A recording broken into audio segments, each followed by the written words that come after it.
Fala galera do Radiopos, hoje a gente vai abordar um conteúdo prático para você ver como é que a gente aborda as questões e quanto que você pode aprender de uma questão só. Particularmente eu gosto muito do jeito que essa questão foi construída, porque dentro de um tema só, de um grande bloco, ou seja, dentro do bloco de medicina interna, pega-se um tema que são as neoplasias neuroendócrinas do pâncreas e consegue cobrar-se muito de conhecimento de um tema só. Eu acredito que esse é um bom caminho para seguir com todas as questões.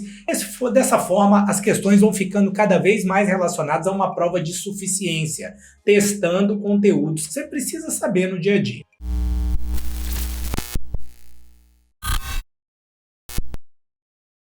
A letra A diz que os tumores são raros e que geralmente estão associados a síndromes genéticas. Já a letra B correlaciona dados histopatológicos, de diferenciação ou não, com o aspecto de imagem. A letra C compara tomografia e ressonância para avaliar a ressecabilidade. Então, essa é uma questão bem prática lá do seu dia a dia. Você está na clínica, você está lá no hospital, chega o cirurgião e já chega com a toma e pergunta: pô, preciso pedir uma ressonância para avaliar a ressecabilidade? Aí você, pede? Mas pede baseado em quê? Então espera-se que a gente cada vez mais tenha substrato de literatura para defender um ponto de vista, cada vez mais num cenário onde as margens estão mais estreitas dos planos de saúde, do serviço, e que a gente quer entregar serviço de excelência. Letra D de dado. Pequenos tumores neuroendócrinos do pâncreas geralmente estão associados à dilatação do ducto pancreático principal. Então, já está falando, tumor neuroendócrino geralmente causa dilatação. Causa ou não causa? Isso te ajuda o quê? A fazer a estratificação do diagnóstico diferencial. Você vai pensar mais num adenocarcinoma ou num tumor neuroendócrino ou numa pancreatite à medida que a gente tem dilatação da via biliar, do ducto pancreático, para ser mais específico. Tumores menos diferenciados captam mais FDG do que o análogo da somatostatina. Então aqui ele já mistura radiologia com medicina nuclear e eu acho que esse é um caminho que não tem volta. Você tem que saber o básico. Não vem com aquela história de isso é muito incomum. Isso me lembra quando eu estava ali no 5º ou 6º período, estava cursando patologia na faculdade, e aí caiu na nossa prova de patologia. Os tipos de HPV que estão mais relacionados ao câncer de colo uterino são tais e tais. E aí eu lembro de um colega ir debater com a professora no final: ninguém sabe isso é um absurdo, cobrar isso e tal. Eu lembro dela pegar a revista e jogar na mesa assim, olha só, Guilherme, você acha que esse não é um conhecimento para o médico saber? Isso é um conhecimento da população geral, não é nem médico. Então é sua obrigação saber.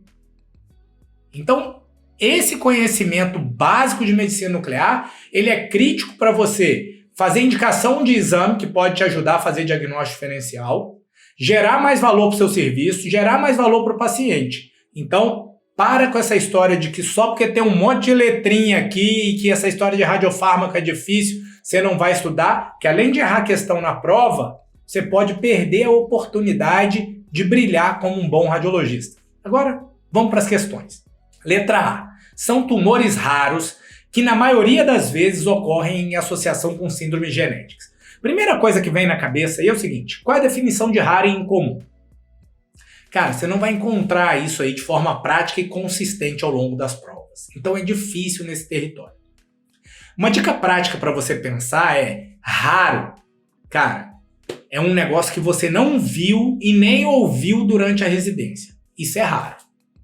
Se você viu, e com certeza você viu discussão de casos de tumor neuroendócrino, eles são menos comuns do que as neoplasias de pulmão, menos comuns que as neoplasias de mama, mas eles estão lá. De forma prática, eles representam aproximadamente 2% dos tumores pancreáticos. Você já viu e já estadiou vários adenocarcinomas durante a residência, já estudou os critérios de ressecabilidade dos adenocarcinomas, mas você também viu tumor neuroendócrino. Então eles não são raros. Já faz a alternativa estar errada. Na maioria das vezes eles são esporádicos, eles acontecem independente de síndromes genéticas. Um jeito fácil de você guardar isso aqui é, se eles sempre tivessem associados a síndromes genéticas, alguém já teria me dito, quando tiver a síndrome tal, você pensa em tumor neuroendócrino. E não é um conhecimento que é martelado. Então, esse é mais um flag para você eliminar a letra A. Vamos para a letra B. Tumores menos diferenciados são hipervascularizados e tumores bem diferenciados são menos vascularizados. O que ele está fazendo aqui? Ele está correlacionando os dados histopatológicos com as alterações de imagem, as características de imagem da lesão. E aí a primeira coisa que você tem que ter em mente aqui é que os tumores bem diferenciados, os tumores neuroendócrinos bem diferenciados, as suas células, elas se parecem mais com as células neuroendócrinas normais do que os tumores neuroendócrinos indiferenciados. Quando eu digo que uma célula se indiferenciou, eu estou dizendo que ela parou de parecer com aquela célula neuroendócrina normal do pâncreas. Ela mudou tanto que eu praticamente não a reconheço quando eu olho no microscópio. E o que isso quer dizer para a gente? Que o padrão histológico lá na lâmina é completamente diferente. Essas lesões indiferenciadas, geralmente elas são bem mais agressivas, porque elas são muito mais diferentes da célula normal do que os tumores bem diferenciados. Quando a gente está falando de tumor neuroendócrino propriamente dito, a gente pode classificá-los em grau 1, grau 2 e grau 3, que seria o bem diferenciado, moderadamente indiferenciado e indiferenciado. As células neuroendócrinas normais, elas produzem hormônio, e esses hormônios aumentam a vascularização loco-regional. Então, elas realçam mais. Então, quando eu tenho um tumor bem diferenciado, o padrão típico dele é ser hipervascular. E à medida que eu vou me indiferenciando, eu vou mudando tanto essa célula, que eu não produzo tanto mais hormônio, que eu não sou tão vascularizado. Então, o raciocínio é o contrário. Quanto mais bem diferenciado, mais eu capto contraste, mais eu realço. Quanto mais indiferenciado, mais hipovascular eu fico. Então, isso faz a letra B estar errada. Letra C. Comparação entre toma e resto para ressecabilidade. E isso aí, provavelmente você estudou isso no bloco de critérios diagnósticos de ressecabilidade das lesões na cabeça do pâncreas, que a gente avalia ali o envolvimento da veia porta, o envolvimento dos vasos mesentéricos superiores, se tem metástase à distância, se não tem, o envolvimento de até 90, mais de 90, mais de 180, se tem deformidade do vaso, isso você já estudou. Mas mais importante do que isso, e que você deveria trazer aquele conhecimento para essa questão, é você lembrar do seguinte: lembra que lá a gente está falando de tomografia o tempo inteiro?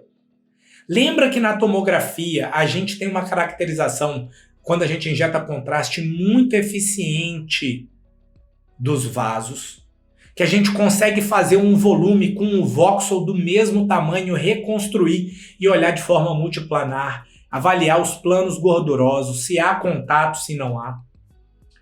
A tomografia é um método excelente para a gente avaliar a ressecabilidade.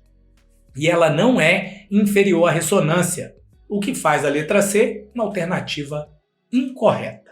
Vamos para a letra D. Pequenos tumores neuroendócrinos do pâncreas, geralmente, comumente, com frequência, estão associados à dilatação do ducto pancreático principal. Esse é um dado interessante. Se você lembrar lá dos adenocarcinomas, que são lesões bastante agressivas, que metastatizam com muita velocidade, muito rapidamente já metastatizam, que geralmente estão localizadas na cabeça, um dos critérios indiretos é o quê? Dilatação do ducto pancreático principal e atrofia da cauda, corpo e cauda. Esses tumores geralmente causam dilatação porque eles crescem rápido e obstruem o ducto, em detrimento dos tumores neuroendócrinos, que crescem devagarinho e geralmente não se apresentam com o quê? Dilatação dos ductos.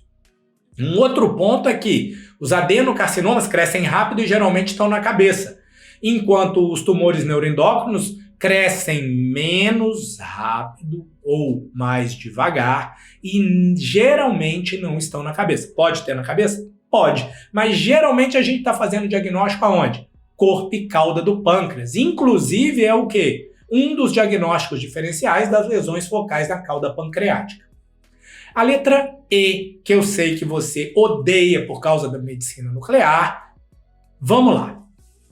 Tumores menos diferenciados e de alto grau. Leia-se. Tumores indiferenciados, grau 3, que são os tumores de alto grau, apresentam maior captação de FDG do que de análogo da somatostatina. Então a pergunta era, você sabe que existe PET com FDG e você sabe que existe PET com análogo da somatostatina, que é a versão melhorada da cintilografia com análogo da somatostatina, dessa vez com uma resolução especial típica do PET-CT.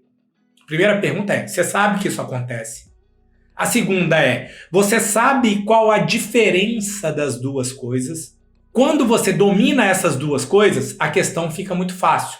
Quando uma lesão é bem diferenciada, um tumor é bem diferenciado, ele se parece com a célula neuroendócrina normal. Quando ele se parece com a célula neuroendócrina normal, ele expressa na sua superfície receptores de somatostatina. Então, quando eu injeto um análogo da somatostatina, ele gruda no tumor e aparece na imagem com muita facilidade. Então, PET-CT com DOTA-TATO ou análogo da somatostatina, ou cintilografia com Octreoscan, que é outro nome, né? Agora já na cintilografia, ele vai identificar os tumores neuroendócrinos bem diferenciados, porque ele vai captar muito. Às vezes a gente faz diagnóstico de lesão subcentimétrica por causa disso. Agora, à medida que a lesão vai ficando muito agressiva, que ela vai se indiferenciando, lembra lá que a gente falou, quando ela indiferencia, ela muda o jeitão dela. Quando ela muda o jeitão dela, ela perde esses receptores.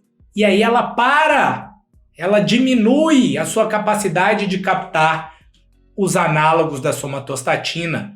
Ah, tá. Então por que passa a captar mais FDG? Lembra que eu falei que ela é mais agressiva? Tudo que é muito agressivo come muita glicose para crescer. Então ele capta mais no PET-CT com FDG. Questão fácil para quem sabia esse pouquinho de medicina nuclear. Resposta correta, letra E. Agora, se você gostou desse tipo de abordagem, se você quer mais conteúdo relacionado à prova de título do CBR, comenta aqui embaixo. A gente vai deixar o link aqui para você se inscrever lá no nosso canal do Instagram, onde a gente traz quiz direto, e para você se inscrever também na lista de espera do nosso curso preparatório para a prova de título agora de 2024. Eu te vejo no próximo vídeo.